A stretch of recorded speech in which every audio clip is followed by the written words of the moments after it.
we had said that we have this innate defenses, and then we have, which were non-specific, and then we have the adaptive or specific defenses. And under this second category of the adaptive or specific immunity defenses, we have two different ways of combating potential pathogens.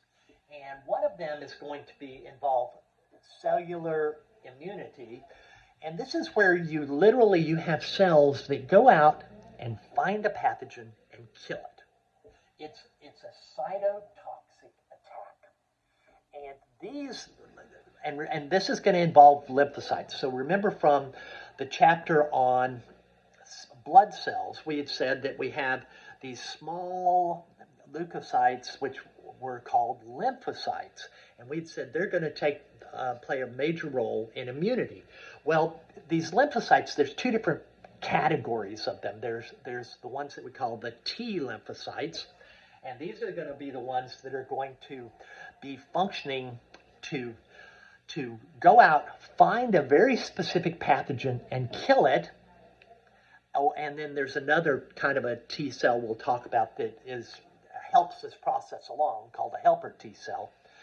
And then the other sort of approach to killing a pathogen, to dealing with pathogens, is through the use of antibodies. And we call that the humoral response. And it's going to involve this other kind of lymphocyte, the one we call the B lymphocyte. And whereas the cytotoxic attack, the T cell has to literally go out and be right next to the pathogen. It has to be close to it. In the case of the B lymphocyte, it doesn't have to be anywhere near it. It gets activated and starts producing antibodies that are released into the circulatory system. They're part of the plasma. Remember, they're the globulins, the gamma globulin protein portion of the blood plasma, and these are just floating around out there looking for a specific pathogen to grab onto it and hold it and either inactivate it, or other mechanisms will be used to kill that pathogen. So these are the two approaches.